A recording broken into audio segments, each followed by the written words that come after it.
जय श्री ओम नमः ओम जय जय जय नमोस्तु नमोस्तु नमोस्तु नमो हरिहंताणम नमो सिद्धाणम नमो ऐरियाणम नमो उवज्जायाणम नमो लोए सव्वसाहुणम ओकारं बिंदु संयुक्तं नित्यं ध्यायन्ति योगिनः कामदं मोक्षदं चैव ओंकाराय नमो नमः अविरल शब्द घनोग प्रक्षालित सकल भूतल मलकलंका मुनिभिरुपासित तीर्था सरस्वती हरतु नो दुरितान् अज्ञान तिमिरान्धानां ज्ञानाञ्जन शलाकया चक्षुरुन्मिलितं येन तस्मै श्रीगुरुवे नमः श्री परम गुरुवे नमः परम्पराचार्य गुरुवे नमः सकल कलुष विध्वंसकं श्रेयसां परिवर्धकं धर्म संबंधकं भव्य जीव मन प्रतिबोधकारकं पुण्य प्रकाशकं पाप प्रणाशकमिदं शास्त्रं श्री संयम प्रकाश नामधेयम् हास्य मूल ग्रंथ कर्तारे श्री सर्वज्ञ देवास तद उत्तर ग्रंथ कर्तारे श्री गणधर देवा प्रति गणधर देवा तेषां वचनानुसारम् आसाद्य आचार्य श्री कुंद कुंदामनाय आचार्य सूर्य सागरेण विरचितं श्रोतारे सावधानतया शृण्वन्तु मंगलम भगवान वीरो मंगलम गौतमो गणी मंगलम कुंद कुंदाद्यो जैन धर्मोस्तु मंगलम सर्वमंगल मांगल्यम सर्वकल्याणकारिकं प्रधानं सर्वधर्माणां जैनं जयतु शासनं जैनं जयतु शासनं जैनं जयतु शासनम। संयम प्रकाश नाम का ये ग्रंथ है, आचार्य महाराज सूर्य सागर जी साहब द्वारा लिखी गई यह सुंदर अनुपम रचना है। वर्तमान के आचार्यों में कुछ ऐसे अपूर्व आचार्य हुए जिन्होंने सिद्धांतों से किसी भी रूप में समझौता नहीं करते हुए बहुत दृढ़ता से बात का प्रतिपादन किया और आगम के आधार से कसौटी पर कसकर पूरी प्रामाणिकता के साथ इन सब बातों को प्रस्तुत किया। हम बहुत लंबे समय से इस ग्रंथ पर स्वाध्याय कर रहे हैं, नियमित स्वाध्याय चलता है और उसी क्रम में हम इस जगह तक आ गए थे कि कल हमने कुछ व्रतों वगैरह के बारे में चर्चा की और ऐसा देखा कि अणुव्रतियों का जो जीवन होता है वो पुरुषार्थ करते हुए होता है। मार्ग में अणुव्रत आते हैं, जो महापुरुष होते हैं वे अणुव्रत अंगीकार नहीं करते, वे सीधे महाव्रत अंगीकार करते हैं। लेकिन तीर्थंकरों का जीवन कुछ इस प्रकार का होता है कि 8 वर्ष के हो जाने पर उनका जीवन अणुव्रतियों जैसा हो जाता है। 2 कषाय चौकड़ी का अनुदय उनके जीवन में दिखाई देता है। व्रतियों के जीवन में क्या क्या होना चाहिए इसकी भी चर्चाएं हुई और कुछ प्रेरणाएं भी हमें दी कि हमें इस तरह के व्यापार नहीं करने चाहिए, ऐसे गलत कार्य नहीं करने चाहिए। ये कार्य देखने में तो लगते हैं अच्छी इनकम होगी, लेकिन वो सब श्रावक के योग्य नहीं है। श्रावक के योग्य नहीं होला, हमारे योग्य नहीं है, ऐसा समझ लो आप। हम नहीं करें उन कार्यों को, ऐसे कार्यों से बच करके रहें। और आज कुछ एक प्रकरण को और आगे हम बढ़ा रहे हैं और प्रकरण कुछ इस तरह का चल रहा है, चलने वाला है कि 2 नावों पर सवारी चलेगी नहीं भाई साहब। 2 नाव पर सवारी करके आप चाहो कि मैं मंजिल तक पहुंच जाऊंगा कि पार लग जाऊंगा, ऐसा संभव नहीं है। माने आपको निर्णय करना पड़ेगा कि आपको कहाँ जाना है और क्या करना है। अभी हमारे लाइफ में निर्णय नहीं है। मंदिर आ गए तो मैं भगवान आत्मा हूँ चालू हो गया, और दुकान पर बैठे तो अरे मैं ही भगवान हूँ यहाँ तो क्या। माने अभी अभी कुछ निर्णय नहीं है हमारे को। यहाँ आ गए तो भगवान भी दिखते हैं, भगवान आत्मा की चर्चा भी होती है, और फिर दुकान पर तो पैसा ही भगवान दिखता है। फिर तो ग्राहक भगवान दिखता है ना। ग्राहक में देवता नजर आते हैं, भगवान नजर आते हैं। बोले ये डबल रोल नहीं चलेंगे क्या, ये 2 गेम नहीं चलेंगे। ये बात कुछ यहाँ कहना चाहते हैं।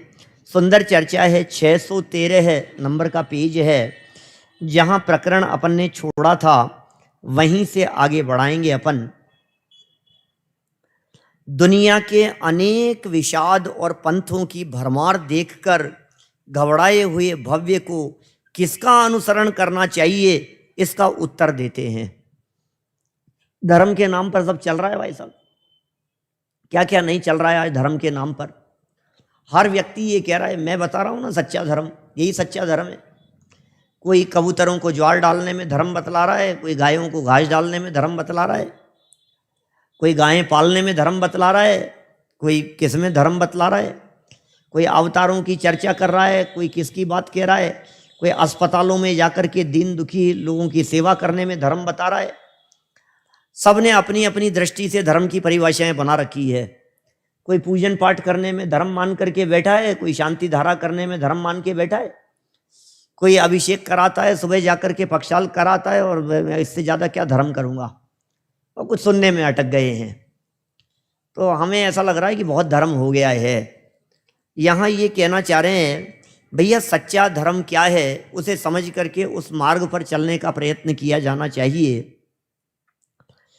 श्रुतिर्विभिन्ना स्मृतयो विभिन्ना नैको मुनिर्यस्य वचः प्रमाणम धर्मस्य तत्वं निहितं गुहायां महाजनो येन गतः स पंथः।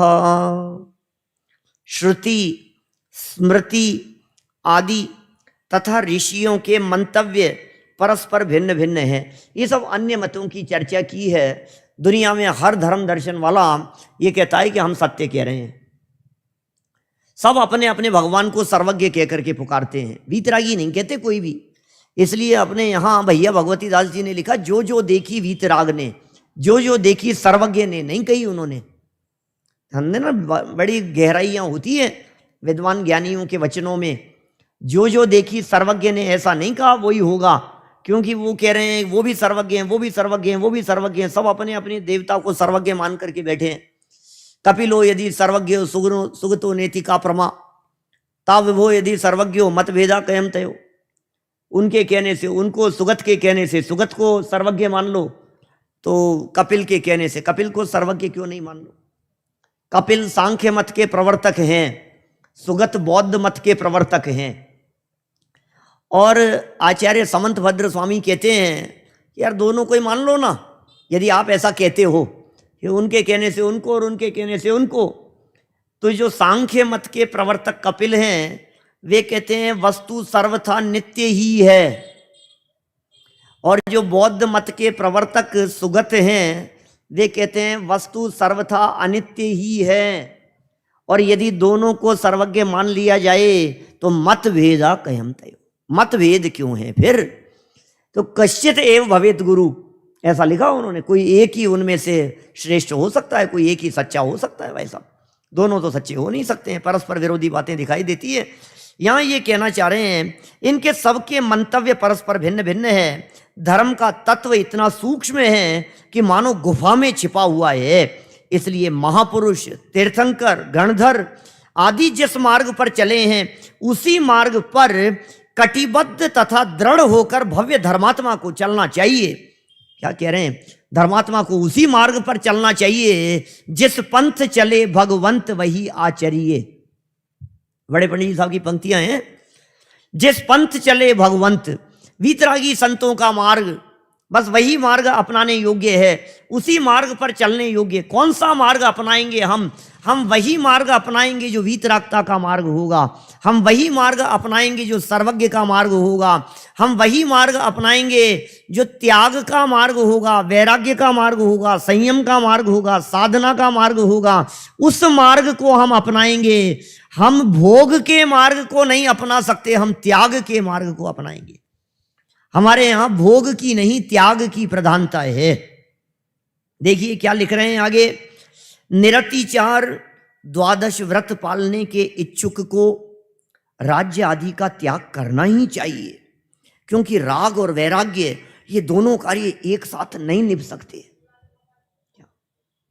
राग भी होवे और वैराग्य भी होवे, ये दोनों कार्य एक साथ कैसे निभ सकते हैं? दोनों बातें एक साथ निभेगी। दोनों नहीं निभ सकते। राग और वैराग्य ये दोनों कार्य एक साथ नहीं निभ सकते। सो ही एक कवि के वचन से भी स्पष्ट होता है। आपने सुनी होगी पंक्तियां, दो मुख पंथी चले न पंथा, दो मुख सुई सिए न कंथा, दोए काज नहीं होत सयाने, विषय भोग अरु मोक्ष हूँ जाने। दोनों काम कैसे हो सकते हैं? कितना सुंदर है ये दोहा। तीर्थ क्षेत्रों पर लिखा रहता है, प्राचीन तीर्थ क्षेत्रों पर। क्या अपने को यहां भी लिखवाना चाहिए, उदयगिरी पर भी ऐसे दोहे लिखाने चाहिए प्राचीन, बनारसी दास जी के, भैया भगवती दास जी के ऐसे दोहों को। क्या संजय जी, आपका तो निर्देशन है, तो बराबर क्षेत्र पर आए लोग तो ऐसे दोहे देखें वहां। दो मुख पंथी चले न पंथा, ऐसे ऐसे कैसे होगा? दो दो मुख हो, एक ही पथिक पूर्व दिशा में भी चले और पश्चिम दिशा में भी चले, ये दो दो तरफ कैसे चल रहे हो आप? इधर भी चल रहे हो और इधर भी चल रहे हो। गंगा गए गंगा दास और जमुना गए जमुना दास, ऐसा थोड़ी ना चलेगा। मंदिर आ गए तो मंदिर के हो गए और वहां चले गए तो वहां के हो गए। दुकान में दुकान जैसे हो गए, फैक्ट्री में फैक्ट्री जैसे हो गए, मंदिर में मंदिर जैसे हो गए। भैया आपकी परिणति कैसी है उसको टटोलना चाहिए। हमारी परिणति में कहीं प्रदर्शन तो नहीं है। हमारी परिणति अंदर से निर्मल हुई है या परिणति में प्रदर्शन मात्र है, इसका आकलन हमें स्वयं को करना होगा। इसके लिए इतनी बातें लिख रहे हैं ये। एक ही पथिक जैसे पूर्व और पश्चिम दो मार्गों को तय नहीं कर सकता, अथवा एक सुई दो और कपड़े को सिलने में असमर्थ हैं। थोड़ी हल्की बारीक विसिल जैसी आ रही है क्या? ऐसा लग रहा है थोड़ा, देखना कैसा लग रहा है। सुई है, सुई सिल रहे हैं, तो ऐसा नहीं हो सकता कि इधर भी सिलें और इधर भी सिलें। दोनों साइड सिलने का काम नहीं हो सकता, एक ही दिशा में चलेगी वो। इसी तरह से कोई पुरुष चाहे कि मैं भोग भी भोगता रहूं और मोक्ष का भी साधन कर लूं, तो ऐसे परस्पर विरुद्ध कार्य एक साथ नहीं हो सकते।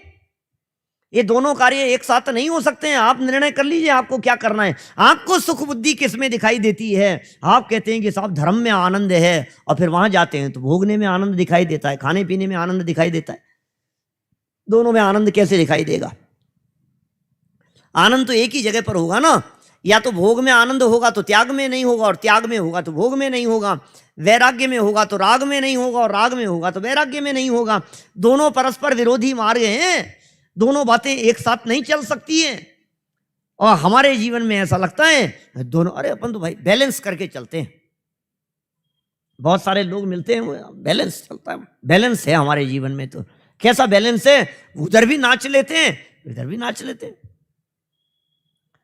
अपने तो डांस सीखा था बुला करके, और फिर अपने को तो यदि वो शादी पार्टी में नाचना हो तो उसमें भी नाच लेते हैं, और पंडित जी भक्ति में यदि हमारे को खड़ा कर देते तो उसमें भी नाच लेते हैं।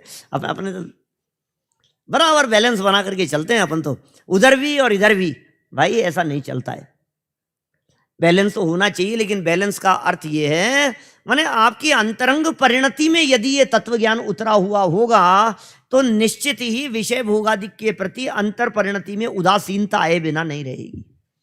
आप कहीं भी बैठे हो, मैं बैठने का निषेध नहीं करता, मैं शादी विवाह आदि आयोजनों का निषेध नहीं करता। सब जगह पर जाएंगे, होंगे, परिवार में रहते हैं, सब जगह पर सब काम होंगे, लेकिन ज्ञानी की अंतरंग परिणति कैसी होती है, सवाल तो वो चल रहा है। चाहे घर में रहें चाहे वन में रहें, अब ये दो शब्द जो हैं घर और वन, अब इन दोनों को आप बदल लो। मंदिर में रहें चाहे शादी में रहें, अब घर में आयोजन है तो होता ही है ना, मकान में रहें, धर्मशाला में रहें, तीर्थ क्षेत्रों में रहें, चाहे घर में रहें चाहे वन में रहें, जो निज में समाये रहते हैं, सब काम जगत के किया करें, नहीं मोह किसी से करते। तन्मय नहीं होते, तादात में नहीं होते, सहज रहते हैं। ज्ञानियों की परिणति अत्यंत सहज हुआ करती है। ये ज्ञानी बनने की विधि बतला रहे हैं। मतलब आपको यदि ऐसा लगे कि हम तो ज्ञानी नहीं है, हमें क्यों बता रहे हो ये बातें? अरे ज्ञानी जिनको होना हो उनके लिए हैं ये बातें, और क्या कहें। ज्ञानी की परिणति कैसे होती है ये जान करके ज्ञानी बनना है तो हमेशा विचार करना, ज्ञानी कैसे होते हैं, ज्ञानी कैसे होते हैं, ज्ञानी का उठना बैठना कैसे होता है, ज्ञानियों का चलना कैसे होता है। अरे ज्ञानी बनने की भावना हो तो ज्ञानियों का विचार, ज्ञानियों का चिंतन, ज्ञानियों की सोच, ज्ञानियों की दृढ़ता वो किस तरह की होती है, ये बराबर हमारे दिमाग में चलना चाहिए। हर परिस्थिति और घटना में ज्ञानियों को सामने रखो, साथ में लेकर के चलो। राकेश जी भाई साहब, बराबर साथ में, हमारे साथ में ज्ञानी चलेंगे। इस परिस्थिति के अंदर बनारसी दास जी होते तो क्या करते, इस परिस्थिति में टोडरमल जी होते तो क्या करते, इस परिस्थिति में सदाशिव दास जी ने क्या किया, ऐसी परिस्थिति में गुरुदेव श्री होते तो क्या जवाब देते।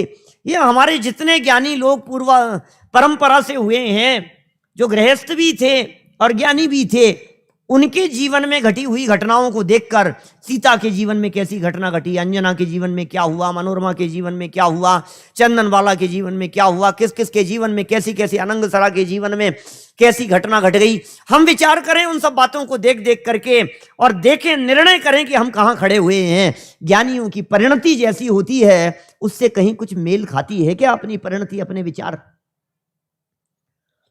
दो निषेध कर रहे हैं, ये दो दिशाओं में नहीं होगा। दो नाव में यदि सवारी करोगे तो डूबे बिना नहीं रहोगे। दो नाव में सवारी कैसे हो सकती है, दो घोड़ों के ऊपर सवारी कैसे हो सकती है?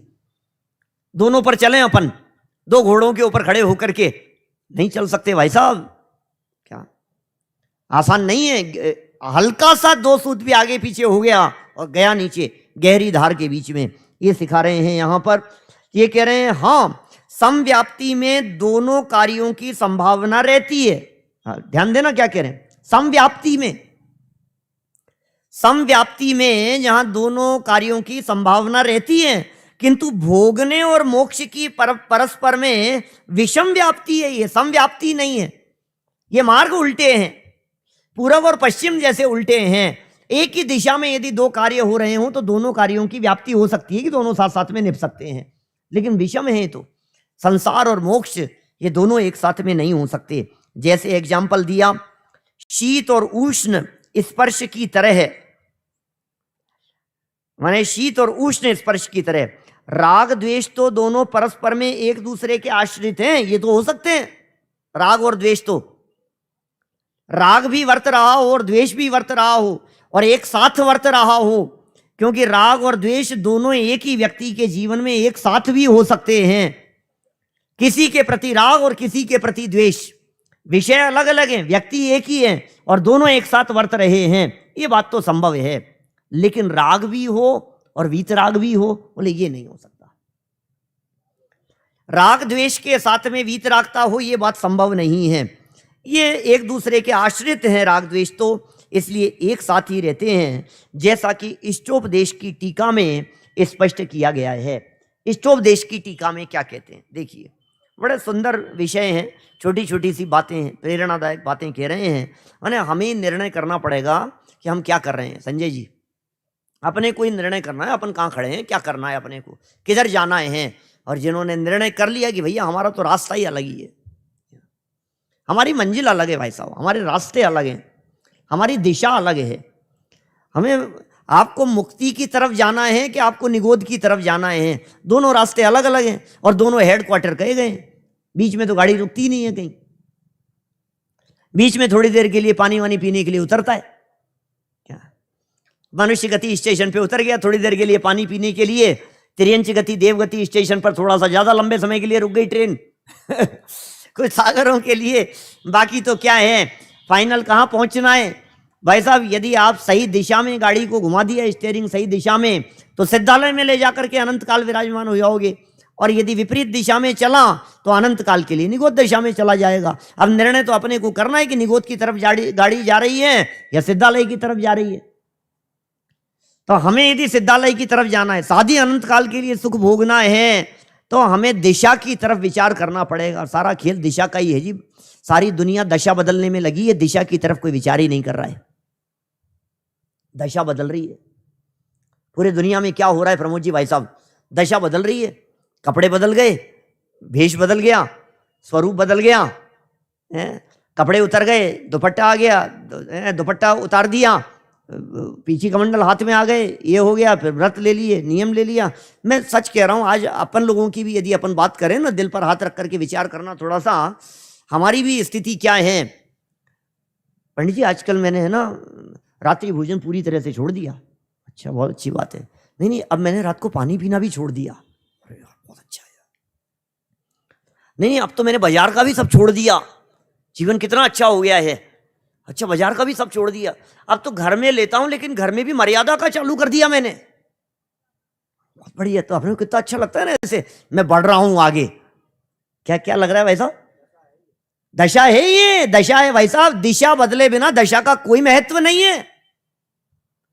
ये दशा बदल रही है धीरे धीरे, और आगे बढ़ के चलो। नहीं, अष्टमी चतुर्दशी को ब्रह्मचर्य से रहते हैं। अरे मैंने तो इतना कर लिया आजकल, तो अष्टमी चतुर्दशी को मैं लाइट वाइट नहीं जलाता हूं, पंखा एसी भी नहीं चलाता, पंखा भी नहीं चलाता हूं। आजकल तो अष्टमी चतुर्दशी को मैं चटाई पर सोने लग गया हूं। लकड़ी का पाटा रखा हुआ है, अष्टमी चतुर्दशी को पाटे में सोता हूं। आजकल तो मैंने ये सोच लिया है सफेद ही कपड़े पहनने बस। अब आजकल कलर का भी त्याग कर दिया मैंने, बस सफेद ही पहनता हूं मैं तो। बिल्कुल, कितना अच्छा लगता है। अब ये जो है ना बांधने वांधने का, और ये अब तो दुपट्टा अब तो ओढ़ने लग गए बस। आप किस दिशा में जा रहे हैं? आप जिस दिशा में पहुंचेंगे उस दिशा में पहुंच करके पीछी कमंडल तक आ जाएंगे। मुनिव्रत धार अनंत बार ग्रेवेक उपजायो, वहां तक पहुंचेंगे आप। अनंत बार किया है और हम संतुष्ट हो रहे हैं इस चीजों में। दो चार लोग मिल जाते हैं, वो तारीफ कर देते हैं, और बहुत अच्छा यार, बहुत अच्छा भाई साहब, इनका तो आचरण देखो। तो और खुद को भी लगता है मैं बहुत आगे बढ़ गया हूं। यहां क्या कह रहे हैं? पहले दिशा बदलो। दिशा बदलने के बाद यदि दशा एक एक कदम भी बढ़ेगी तो मंजिल मिल जाएगी, और दिशा बदले बिना दशा कितनी भी तेजी से बदल रही हो, मंजिल की प्राप्ति कभी नहीं होगी। दिशा बदलने के ऊपर जोर दे रहे हैं। निर्णय करो हम कौन सी दिशा में जा रहे हैं। देखिए लिख रहे हैं यहां पर, यत्र राग है पदम धत्ते द्वेषस्तत्रेति निश्चयः उभावे तौ समालंब्य विक्रमत्यधिकं मनः। जहां राग है वहां अवश्य द्वेष है। ओहो, हर राग अपने में द्वेष लिए हुए बैठा है। सारी दुनिया ये कह रही है राग करो, द्वेष मत करो, द्वेष मत करो। द्वेष को सारी दुनिया बुरा कह रही है। हमारे भगवान ये कह रहे हैं कि द्वेष तो सारी दुनिया छुड़ा रही है, तुम राग छोड़ने की बात सोचो। राग छूटेगा, द्वेष तो अपने आप ही छूट जाएगा। द्वेष छोड़ने की बात तो हिंदू मुसलमान जैन अजैन सब सिख ईसाई सब कर रहे हैं, लेकिन आचार्य देव यहां वीत द्वेष नहीं कह करके वीत राग की बात करते हैं। हमारे भगवान वीत रागी क्यों है? वीत द्वेषी नहीं है क्या? अकेला राग ही गया है क्या? द्वेष नहीं गया है क्या? यदि वीत द्वेष लिखा होता, यदि हमारे भगवान को, तो ये जीव राग को कभी नहीं छोड़ने की बात करता। हमारे भगवान तो वीत राग हैं भाई, वीत राग हैं हमारे भगवान तो। यहां द्वेष का तो काम ही, जब राग मात्र को स्थान नहीं है तो द्वेष को कहां स्थान हो सकता है? राग द्वेष, जहां राग द्वेष की गंध नहीं, और राग जहां है, दादा ने तो ये सिद्ध करते हैं। अहिंसा वाला प्रवचन दादा का बहुत प्रसिद्ध है, सबने ही सुना होगा मैं समझता हूं। दादा का अहिंसा का प्रवचन 100 से ज्यादा बार किया है दादा ने उस प्रवचन को। सेम प्रवचन अभी भी किया था 10 दिन पहले भी। तो वो उस प्रवचन में वो बहुत स्पष्ट करते हैं कि जगत में जितनी भी हिंसा हो रही है, जगत में जितने भी विवाद हो रहे हैं, जगत में जितने भी झगड़े हो रहे हैं, सभी झगड़ों की जड़ द्वेष नहीं है, क्रोध नहीं है, राग है मूल में। इसलिए आचार्यों ने लिखा, आगे चल करके इसमें पंक्ति आने वाली है, या तो आज आ जाएगी नहीं तो कल पढ़ेंगे। ये राग आग दहे सदा, ये राग आग है भाई साहब। क्या द्वेष नहीं? द्वेष तो सारा जगत कह रहा है। राग की आग में, द्वेष की कीच में, फंस गया बीच में क्यों संभलता नहीं। क्या राग की आग में फंसा हुआ है, जल रहा है। ये जलन नहीं दिखती है, ये राग की आग नहीं दिखाई देती है हमारे को, ये राग की आग की तड़पन नहीं दिखाई देती है। उसके संबंध में कह रहे हैं, जितने इतिहास में युद्ध हुए हैं आज तक, जर जोरू और जमीन 3 कारण मुख्य कहे जाते हैं, और ये तीनों ही के प्रति राग युद्ध का कारण होता है। मैं वो सब तर्क, अभी वो दादा वाला प्रवचन 10 मिनट चल सकता है ऐसे कैसे पूरे सब दिमाग में, वो सब तर्क युक्तियां और सारी बातें हैं। महाभारत का युद्ध कैसे हुआ, रामायण का युद्ध कैसे हुआ, और धन के पीछे तो भाई भाइयों को लड़ते हुए सब देखते ही हैं, ये सब दिखता ही है। रामचंद्र जी को तो सीता जी के प्रति राग था ही, रावण को भी कोई द्वेष नहीं था। क्या राग ही तो था, वो भी तो पटरानी बनाना चाहता था। माने मूल में तो राग ही कारण है। ये कह रहे हैं जहां राग है वहां अवश्य द्वेष है। इन दोनों के आधार से मन में विकार होता है, राग और द्वेष दोनों के आधार से। जिन गृहस्थों के घर में परंपरा से खेती का कार्य होता चला आया है, जिन गृहस्थों के घर में साहब ये तो हमारे खानदानी काम है, खेती चली आई है, पिताजी के समय की चली आ रही है, वे भी जब व्रत धारण करें तब उस कार्य को अपने अन्य कुटुंबियों के सुपुर्द करके स्वयं 12 व्रत धारण करें तथा त्रस हिंसा प्रत्यक्ष होवे ऐसे कार्यों का सर्वथा त्याग कर देवें। बातें छोटी छोटी हैं, सरल हैं, उपयोगी हैं, लेकिन जीवन में उतारने जैसी हैं। त्रस हिंसा से विरक्त होने की भावना भाएं। हमारे माध्यम से किसी की विराधना कैसे हो सकती है। मैं कहता हूँ कई बार युगल जी बाबूजी साहब के व्यक्तित्व विकास शिविरों का वो वाक्य याद आता है, गूंजता है कि एक मच्छर कैसे उड़ाते हो उससे पता लगता है कि ये जैन है कि नहीं है। अध्यात्म की पराकाष्ठा पर चढ़कर के बोलने वाले ऐसे व्यक्तित्व, वे जब व्यावहारिक स्तर पर बात की उन्होंने, तो इस लेवल पर उतर करके बात की कि आपके कंधे पर बैठा हुआ मच्छर आप कैसे उड़ा रहे हो, इससे पता लगता है कि आप जैन कहलाने के योग्य हो या नहीं हो। बोलो, ये मच्छर है, आप इसे कितनी सरल मर नहीं जाए, वो आपके हृदय में वो करुणा भाव यदि नहीं है और आप यदि ऐसे ऐसे उसको चला रहे हो, मार रहे हो, मतलब आप तो जैन नहीं हो सकता।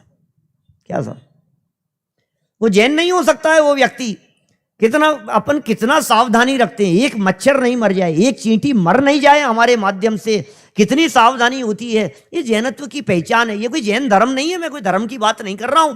जैन धर्म तो बहुत महान है, जैन धर्म की क्या बात करें तो जैन आचार है, ये जैनियों का सदाचार है, ये जैनियों का बाह्य आचरण है, ये जैनियों का जीवन कितना निर्मल होता है बाहर से देखने वालों को दिखाई देता है। तो वो चर्चा चल रही, चरणानुयोग का ग्रंथ है, चरणानुयोग की बातें हैं। जिनका चरणानुयोग ही अच्छा नहीं है, उनके द्रव्यानुयोग की बातें, श्रद्धा की बातें कैसे पवित्र निर्मल हो सकती है। जिनके बाहर में पवित्रता नहीं दिखाई दे रही है, उनके अंदर में पवित्रता कैसे होगी। जो घड़ा बाहर से नम नहीं दिखाई दे रहा है, इसका मतलब यह है उस घड़े के अंदर पानी नहीं है। जो घड़ा अंदर से भीगा हुआ होगा, पानी भरा हुआ होगा, वो घड़ा बाहर से भी भीगा होगा। भाई साहब, नमी होगी उस घड़े में, बाहर भी। अंदर हो और बाहर नहीं हो, ऐसा कैसे हो सकता है। तो बता रहे हैं यहां पर सर्वथा त्याग कर देना चाहिए। त्रस हिंसा जहां प्रत्यक्ष हो रही हो उसे छोड़ देना चाहिए, ऐसे कार्यों का सर्वथा त्याग कर देना चाहिए। घर में रहने वाला व्रती हो चाहे गृह त्यागी हो, वह जाति की रसोई में जीवने के वास्ते न जावे। क्या समझ में आ गए? जाति की रसोई में नहीं जाए, जीवन में नहीं जाए, जाति वालों के समाज के काम में, सामूहिक भोजन में भोजन न करे, ऐसा कह रहे हैं। व्रती की बात कर रहे हैं और स्पष्ट शब्दों में लिख रहे हैं, क्योंकि बड़े भोज में शुद्धि अशुद्धि तथा मर्यादा अमर्यादा का विचार नहीं रहता। जहां बड़े भोजन होते हैं वहां ये शुद्धि अशुद्धि का विचार नहीं होता, मर्यादा का विचार नहीं होता, जैसे तैसे कार्य पूरा करने की धुन रहती है। इसलिए ऐसे भोज आदि में शामिल होने की संभवतः अरुचि होवे तभी त्यागीपन शोभा देता है, नहीं तो भेष मात्र रहता है। भेष मात्र रह गया है, भेष थोड़ी ना धारण करना है। तो अंदर में करुणा का भाव है, दया का भाव है, और इसलिए दया और करुणा का भाव है क्योंकि हमें उनमें सिद्ध दिखाई दे रहे हैं, हमें उनमें परमात्मा दिखाई दे रहे हैं, हमें उनमें भावी सिद्ध दिखाई दे रहे हैं। हमें अपना जैसा चैतन्य आत्म तत्व है वैसा ही चैतन्य आत्म तत्व उनमें दिखाई दे रहा है। शुद्ध आत्मा की चर्चा करने वाले जो अपने आप को शुद्ध आत्मा मानते हैं, उन्हें जगत के जीव भी शुद्ध आत्मा ही दिखाई देते हैं। कोई फर्क नहीं है, कोई फर्क नहीं है। अनंत काल हमने यहाँ चींटी मक्खी मच्छर कीड़े मकोड़ों में बिताया है और ये जीवन पूरा हो जाने के बाद फिर वहीं जाने वाला है। क्या फर्क क्या है उसमें? अनंत बार ऐसा ही तो हुआ है। माने ये वृक्ष दिखाई देते हैं, छत पर खड़े थे सुबह संजय जी और हम बात कर रहे थे, ये सब कितनी जीव राशि दिखाई दे रही है। अनंत काल बिताया है इनमें। बाहर निकलते ही चारों तरफ ग्रीनरी देखो आप, पेड़ पौधे घास देखो आप, असंख्यात लोक प्रमाण हैं जीव, असंख्यात जीव राशि, असंख्यात जीव राशि वनस्पति का एक में असंख्यात असंख्यात जीव हैं, और उनमें यदि उनके आश्रित रहने वाले निगोदिया की बात करो तो अनंत जीव हैं, अनंत जीव। और कैसे बस जीव हैं। अब सोचो जरा, यहां से बाहर निकलने के बाद एक घास के तिनके में असंख्यात जीव हैं, अब वो जीव क्या कर रहे हैं? वो हमारी यदि वो दशा हो तो क्या क्या करेंगे? बस पड़े हैं, दुखी हो रहे, दुख दुख दुख के अलावा और क्या है? हमें गर्मी बर्दाश्त नहीं हो रही है, हमें सर्दी बर्दाश्त नहीं होती है, हमें थोड़ी थोड़ी सी बातों में प्रतिकूलताएं दिखाई देती है। अनंत अनंत काल कहाँ बिताया है, कैसे बिताया है हमने? थोड़े समय के लिए ये पर्याय प्राप्त हो गई है, और यहाँ आकर के भी यदि हम इन्हीं भोग सामग्री सुविधाओं और इन्हीं में उलझे रहे तो फिर वो वैराग्य का काम कब होगा, वीतरागता का कार्य कब होगा? त्रिकाली ध्रुव भगवान आत्मा को देखने के लिए भाव मिला है भाई साहब, ये भाव भव का अभाव करने के लिए मिला है, ये भाव भाव बढ़ाने के लिए नहीं मिला है।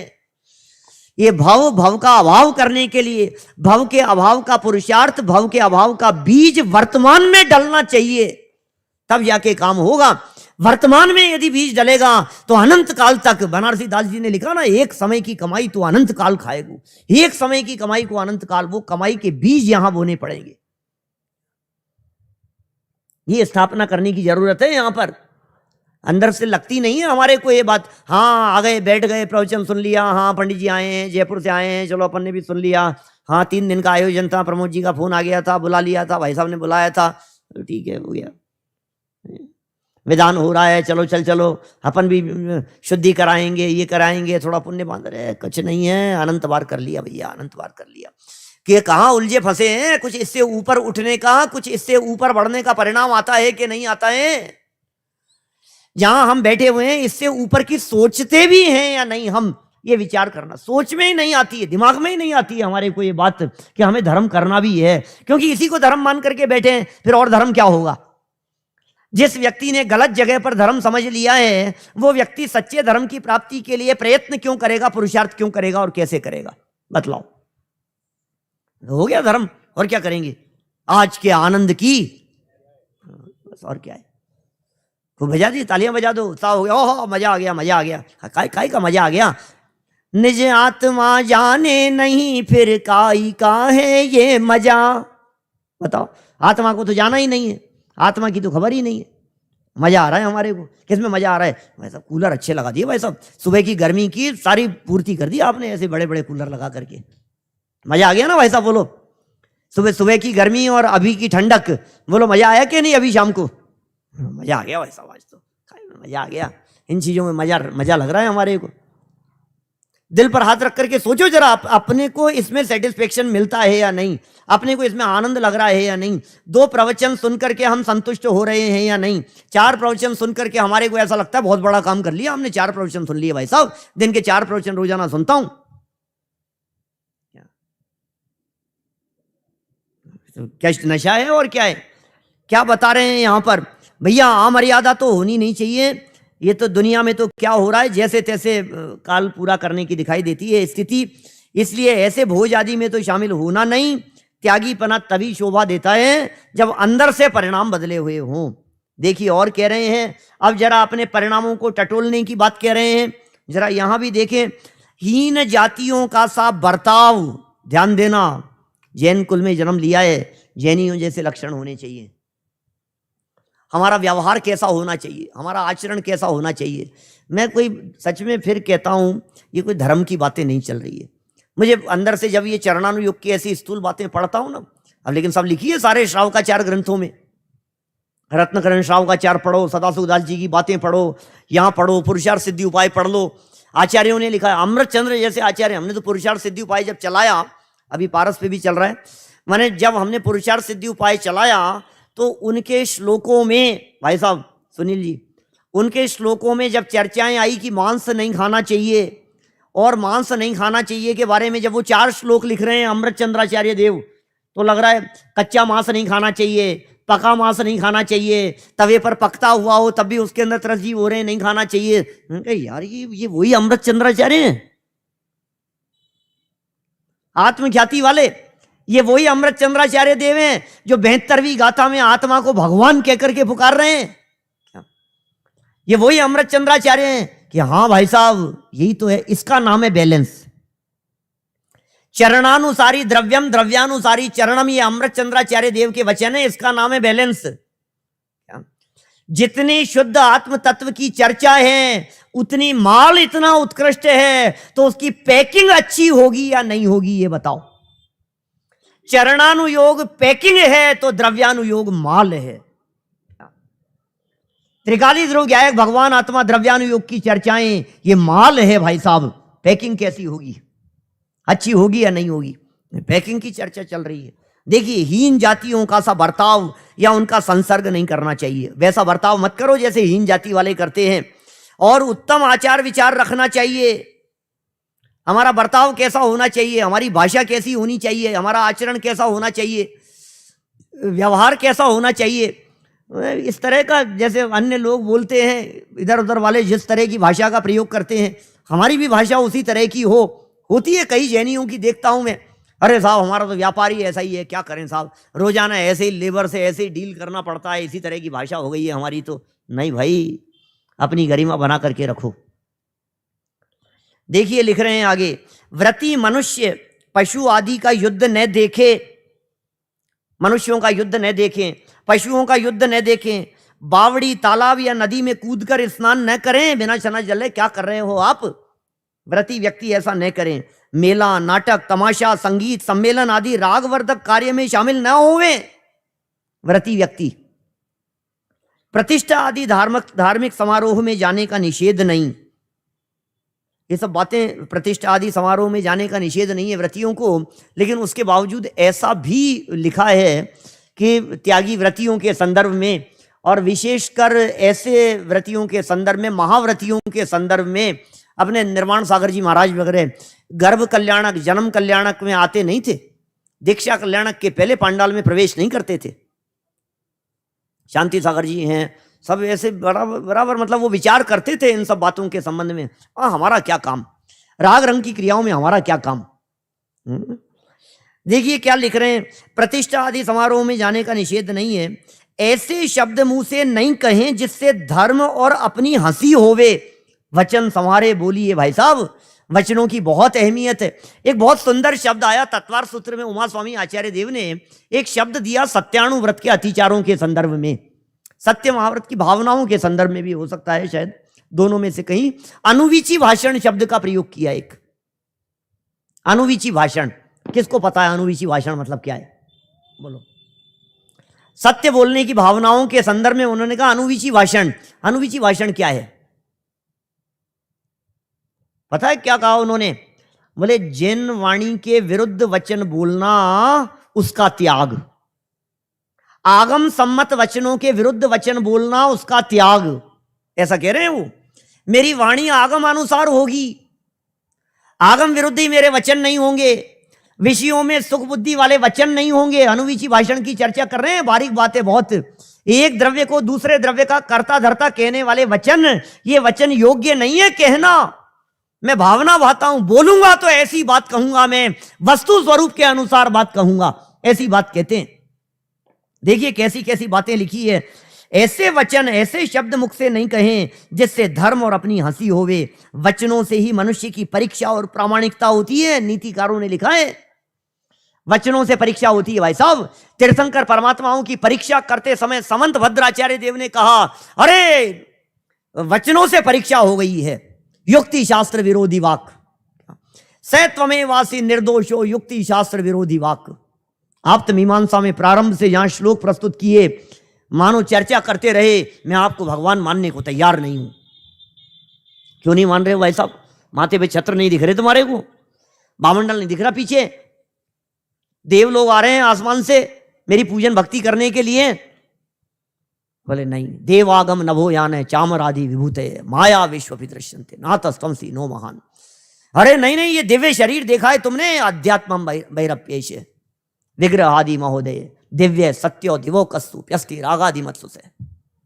अरे नहीं नहीं, जैसे मेरा संप्रदाय देखो कितनी भीड़ उमड़ी है, लोग आ रहे हैं यहाँ। तीर्थ कृत समयानाम चे परस्पर विरोधते, सर्वेशाम आपतता नास्ति कश्चित एव भवेत् गुरु। क्या मानो तीर्थंकर परमात्मा से वाद विवाद किया हो।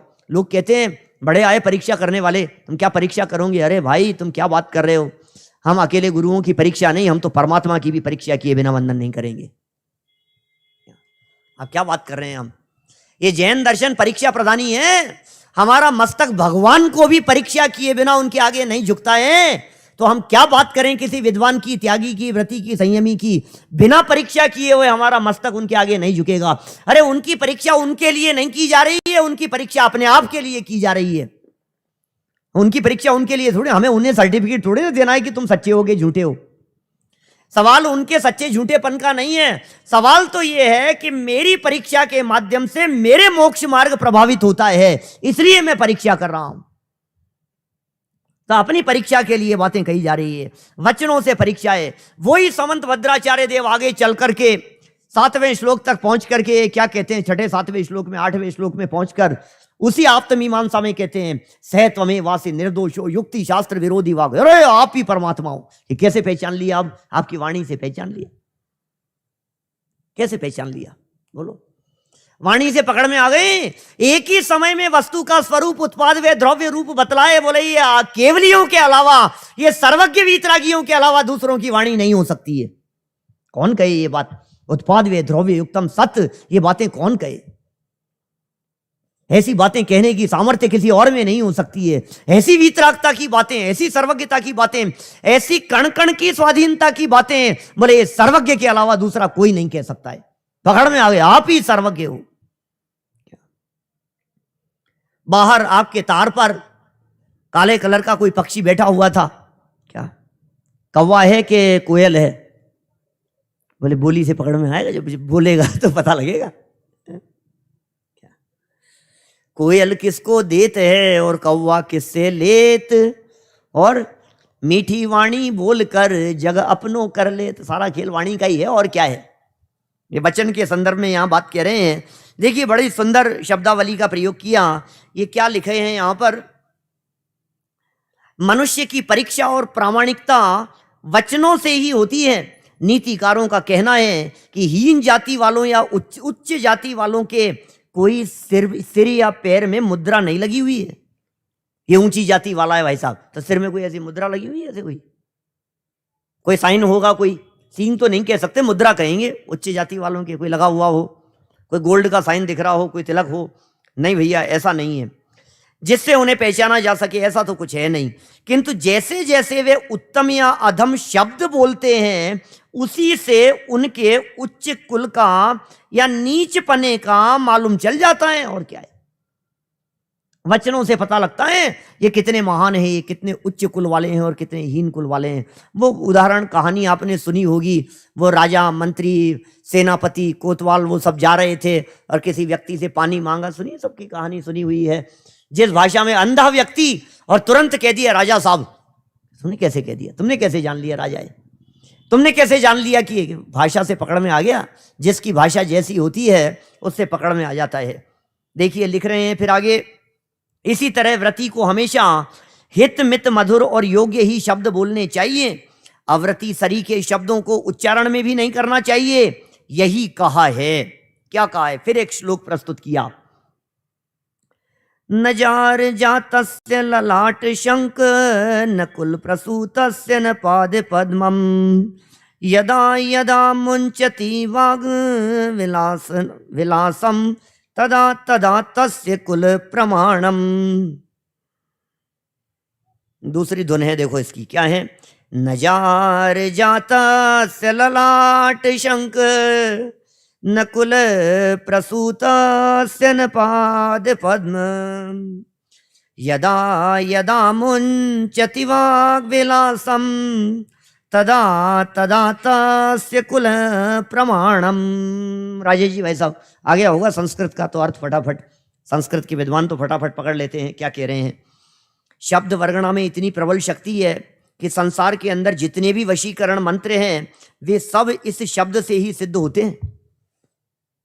मेरा एक लेख था, काफी प्रसिद्ध भी हुआ और कई मैगजीन वालों ने उसे छापा भी। पुद्गल द्रव्य और वैज्ञानिक आविष्कार। ऐसा ऐसा उसका हेडिंग था उसका, पुद्गल द्रव्य के संबंध में। और उसमें मैंने बहुत सारे अपने आगम आधार से, आगम प्रमाणों से पौद्गलिक शक्तियों की चर्चा की, पौद्गलिक शक्तियों की। और कई जगह कई सभाओं में मैंने कहा भी, मैंने आत्मा की शक्तियों की चर्चा तो बहुत बार सुनी है आपने, लेकिन ये पुद्गल भी कम शक्ति संपन्न नहीं है। समय सार ग्रंथादि राज में ही कर्ता कर्म अधिकार का 64 नंबर का श्लोक है, कलश 64 और 65 दो कलश हैं समय सार में। 64 और 65 नंबर के कलश में सिर्फ एक शब्द का अंतर है। 64 नंबर के कलश में पुद्गल है, 4 लाइन के कलश में सिर्फ पुद्गल शब्द, और 65 नंबर के कलश में वहां आत्मा शब्द का प्रयोग है, जीव शब्द का प्रयोग है, इतना सा, बाकी सेम। और पूरे कलश में चर्चा क्या की है, एक में पुद्गलों की शक्ति की बात कही है, स्वाभाविक परिणमन शक्ति की बात कही है, एक में जीव के स्वाभाविक परिणमन की शक्ति की बात कही है। तो पुद्गलों में भी शक्ति है भाई साहब, अनंत शक्ति संपन्न है और बहुत पावर है, इनको कमजोर मत समझना। ये शब्द भले ही जड़ हो, ये शब्द भले ही पौद्गलिक हो, लेकिन इन शब्दों में इतनी पावर है कि यदि इन शब्दों का अवलंबन लेकर के, इन शब्दों के माध्यम से वस्तु स्वरूप को जानने समझने का प्रयत्न करे तो ज्ञान सम्यक रूप परिणमन कर जाए, श्रद्धा मिथ्या से सम्यक रूप परिणमित हो जाए। पौद्गलिक शब्दों की सामर्थ्य की बात कह रहा हूं मैं। यदि पौद्गलिक शब्दों की इस तरह की सामर्थ्य ना होती तो फिर देशनालब्धि की कुछ उपयोगिता ही नहीं होती। क्या साहब, देशनालब्धि क्या बतला रही है? देशनालब्धि यही तो कह रही है शब्दों में पावर है, शब्दों में ताकत है। अरे शब्द ऐसे, एक शब्द कहते ही सामने वाले को कषाय उत्पन्न हो जाए, एक शब्द कहते ही सामने वाले को राग उत्पन्न हो जाए, ऐसे शब्द बोलें कि सामने वाले के कान से खून बहने लग जाए, ऐसा बम विस्फोट ध्वनि हुई कि दीवार में दरार पड़ गई, गर्भपात हो जाते हैं, मर जाते हैं, मरण हो जाते हैं, व्यक्ति गूंगे बहरे हो जाते हैं आवाज से, शब्दों के माध्यम से। ये शब्दों में शक्ति है। एक पुद्गल का परमाणु 14 राजू गमन कर जाए, ऐसी पुद्गलों में शक्ति है। शब्दों की शक्ति कोई कम थोड़ी ना, वचनों में भी शक्ति है। और संजय जी कहते हैं, मैंने अभी कल परसों कही थी क्या, कहाँ कही थी, कोटा में कही थी क्या, वचन बल रिद्धि की बात कहते, कहाँ कही थी मैंने, सरस्वती बैठती है, यहीं तो कही थी शायद, नहीं कहीं पता नहीं, कहीं यहीं कही थी क्या, जवान पर सरस्वती बैठ जाती है। कब वचन बल रिद्धि प्रकट हो जाती है भाई साहब? जिन वचसी रमनते, जो जिनेंद्र देव के वचनों में रमण करते हैं, जो जिनेंद्र देव के वचनों को अपने कंठ में धारण करते हैं, जिसके हृदय में जिनेंद्र देव के वचन उतरते हैं, उसे ऐसी वचन बल रिद्धि प्राप्त हो जाती है, मनोबल रिद्धि प्राप्त हो जाती है। विचार करने मात्र से उसके कार्य संपन्न हो जाते हैं। जवान से निकला हुआ कार्य अपने आप संपन्न हो जाता है, बोली हुई बात अपने आप सिद्ध हो जाती है। किसके? जिसके हृदय पर ये जिनवाणी के वचन बैठे हुए होते हैं, जिसके कंठ में, जिसकी जवान पर कुंद कुंदाचार्य और अमृत चंद्राचार्य जैसों के वचन बैठे हुए होते हैं, ऐसी वचन बल रिद्धि प्रकट हो जाती है। शब्दों की सामर्थ्य की बात कर रहे हैं, ये शक्ति है। ये वे सारे शब्द मंत्र शक्तियों की बात किससे छिपी हुई है? मंत्रों में क्या है? शब्द ही तो थे, और क्या थे? वशीकरण मंत्र हैं, शब्द हैं, सर्प का जहर उतर जाता है, गारुड़ी मंत्र, ऐसे मंत्रों की चर्चाएं अपन ने सुनी है। सुनने तड़े रस निबंध शिथिल थाए। देखिए, जिनेंद्र भगवान का संपूर्ण संसार दास हो जाता है, वे इस शब्द का ही तो महात्म्य है। सारा संसार जिनेंद्र देव का भक्त और दास बन गया है, ये शब्दों का ही महात्म्य है। जिस पुरुष ने अपने वचन में दूषण लगाया है, उसने अपना सर्वस्व नाश किया है। ओहो, वचन संभाल करके बोलिए भाई साहब, वचन ही है। ये भाषा एकमात्र ऐसी है जो हमारा पर के साथ में संबंध जोड़ने का काम भी करती है और तोड़ने का काम भी करती है। बात बात का ही तो खेल है, और क्या है। वाने वाकी नार हरी और वाने वाकी नाक, वाने वाकी नाक हरी और वाने वाकी नार, बात बात का बातुन्ना और तुलसी लिख गए पोथन्ना। ऐसा ही तो है। और हुआ क्या रामायण, और है क्या ये, काहे की रामायण खड़ी हो गई। और रामायण का पाठ चलते चलते कब महाभारत खड़ी हो जाए पता नहीं लगे भाई साहब। पाठ चल रहा था रामायण का, ये क्या हो गया, ये काहे की महाभारत छिड़ गई कि जवान का ही तो खेल है, और क्या है। उसने उसको ऐसा कह दिया और उसने उसको ऐसा कह दिया, बात बात कही तो झगड़े घर घर में, और है क्या, जवान का ही तो खेल है। बात बात में तलाक हो जाते हैं, बात बात में घर टूट जाते हैं, बात बात में भाई भाई अलग हो जाते हैं, बात बात का ही तो बात है, और क्या है। ये कह रहे हैं जवान पर जिसने कंट्रोल कर लिया है, वचनों पर जिसने कंट्रोल कर लिया है, उसके कंट्रोल में सब आ गए हैं, और जिसके कंट्रोल में जवान नहीं है उसके कंट्रोल में कुछ नहीं है। जबान पर कंट्रोल रखने का उपदेश दे रहे हैं। बातें कितनी सरलता से कह रहे हैं, ये सरल बातें समझा रहे हैं। बातें कठिन नहीं है, बातें बहुत सरल है, और ऐसी भी नहीं है कि आपको ऐसा लगे ये कोई धर्म की गूढ़ बातें बता रहे हैं, जीवन उपयोगी बातें सिखा रहे हैं। देखिए क्या है शब्द आगे, जिनेंद्र भगवान का संपूर्ण संसार दास हो जाता है, वह इस शब्द का ही महात्म्य है। जिस पुरुष ने अपने वचन में दूषण लगाया उसने अपना सर्वस्व नाश किया, अतः प्राण जाने पर भी अपशब्द का उच्चारण नहीं करना चाहिए। ओहो, जीवन में उतर जाए भाई साहब, जानते तो सब हैं। अब ये कौन सी ऐसी नई बात कह दी कि अपशब्द नहीं बोलना चाहिए? कौन सी ऐसी नई बात है कि आप कठोर शब्दों का प्रयोग मत करो, हीन शब्दों का प्रयोग मत करो? बात तो सरल है, लेकिन उतर रही है कि नहीं जीवन में? उतारने का प्रयत्न कर सकते हैं या नहीं? ऐसे शब्द बोलने से तो मौन रखना ही अत्युत्तम है, मौन रहना अति उत्तम है, जिससे कि कार्य नहीं होवे और निंदा से बचें तथा धर्म की हंसी नहीं होवे। व्रतियों को यह ध्यान रहे कि वे अपने पास, अब ये थोड़ा सा भाषा से अलग हट करके फिर थोड़ी चर्चा कर रहे हैं, थोड़ा सा पढ़ देता हूँ मैं, क्योंकि कल मुझे जहाँ तक पहुँचना है थोड़ा सा पढ़ देता हूँ और सुनो, समझने जैसी बातें, छोटी छोटी सी बातें। व्रतियों को यह ध्यान रहे कि वह अपने पास चमड़े का कोई भी सामान नहीं रखे, जूता वगैरह साथ में नहीं रखे, ऊनी वस्त्र भी नहीं रखे। व्रतियों के लिए तो भावना तो भाव, कब चमड़ा छूटेगा? चमड़ा तो छूटा ही होना चाहिए। जैनी के तो चमड़ा, मैं तो कभी कभी ऐसा भी कहता हूँ, मंदिरों के बाहर लिखा रहता है ना, मंदिर के अंदर चमड़े की बनी हुई वस्तुएं नहीं ले जाएं, नहीं ले जाएं। शर्म आती है हमारे कोई ऐसी बात लिखे हम, किसी जैनी को ये कहें कि चमड़े से बनी हुई वस्तुएं मंदिर के अंदर नहीं ले जाओ, ये कितनी शर्मसार बात दिखाई दे रही है। चमड़े की बेल्ट मंदिर के अंदर नहीं ले जाना भैया। अरे चमड़े की बेल्ट छूना नहीं, पहनना तो बहुत दूर की बात है। चमड़े का पर्स छूने योग्य नहीं है, तो जब छुएगा नहीं, पहनेगा नहीं, तो फिर मंदिर में ले जाना तो अपने आप ही छूट जाएगा। चटाई के ऊपर सोवे 2 घड़ी दिन में, दिन चढ़ने के 2 घड़ी पहले और 2 घड़ी पश्चात, उसके मध्य ही अपना खान पान क्रियाएं एक बार कर लेनी चाहिए। समय पड़े तो दूसरी बार जलपान कर लेवें, नहीं तो एक बार ही करें। सिद्धांतों में जो 6 कर्म बताए हैं उनको साधने के लिए व्रती को सदा तत्पर रहना चाहिए, उसमें शिथिलाचारी नहीं होना चाहिए। जिस देश में व्रत भंग हो जावे, ध्यान देना, बहुत अच्छी बात है, अच्छी लाइन है, जिस देश में व्रत भंग हो जावे ऐसे देशों में कभी नहीं जाना चाहिए, तथा एकल विहारी न होकर संग में ही रहना अच्छा है। बड़े सुंदर ऐसे वाक्य हैं, अच्छे अच्छे वाक्य दिखाई देते हैं। गुरुदेव श्री से कभी किसी ने पूछा, टोरंटो कनाडा के अंदर पंचकल्याणक प्रतिष्ठा का आयोजन था, संजय जी थे वहीं, तो जैन आचार्य के ऊपर इस तरह की गोष्ठी थी और किसी ने प्रश्न किया इस तरह का कि साहब यहाँ तो क्या करें, हम तो ऐसी जगह पर रहते हैं जहाँ पर इतना जल्दी सूर्यास्त हो जाता है, वहाँ कनाडा में भी इस तरह का हो जाता है, माने वहाँ तो विंटर वगैरह में तो शाम दिन में 3 साढ़े 3 बजे सूर्यास्त हो जाता है, और गर्मियों के समय में, जैसे हम गर्मियों में जाते हैं ना, जैसे एडमिंटन की तरफ उधर चले जाओ, तो रात को 11 बजे तक दिन रहता है, रात्रि में 11 बजे तक, 9-10 बजे तक तो बहुत जगह पर रहता है। तो अब ये दिन में 3 बजे भोजन कर ले, अब ऐसे कैसे होगा? रात बहुत लंबी है, अब दिन में भोजन कर ऐसे कैसे चलेगा?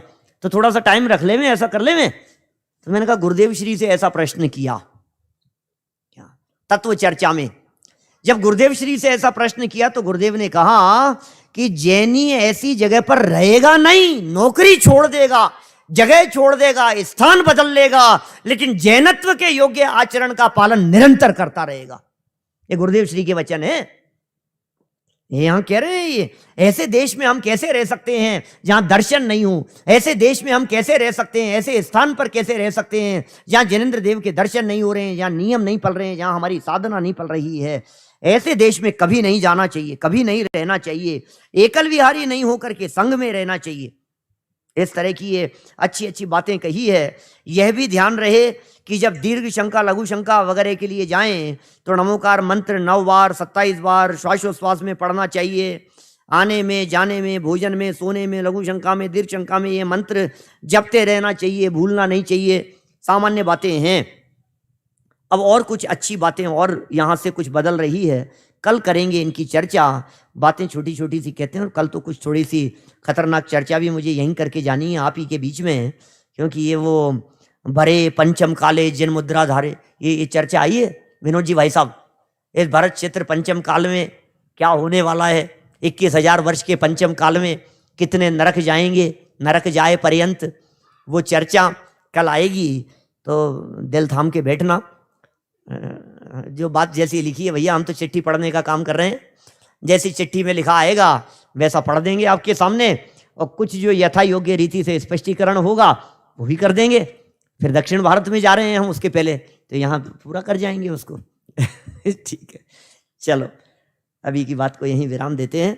जितना कहा है उसे उतारने का प्रयत्न करें और इनमें ही उलझ करके अटक करके नहीं रह जाएं, क्योंकि हमारी मंजिल ये खान पान नहीं है, हमारी मंजिल ये बोलचाल नहीं है, हमारी मंजिल ये बाह्य आचरण नहीं है। हमारी मंजिल तो शुद्धात्म तत्व का अनुभव है, शुद्धात्म तत्व का अवलंबन है, पहुंचना तो वहां तक है। ये प्रारंभिक भूमिका में ये सब होते रहते हैं, लक्ष्य वहीं का रख करके हम चलें। इसी मंगल भावना से बात को यहीं विराम दें।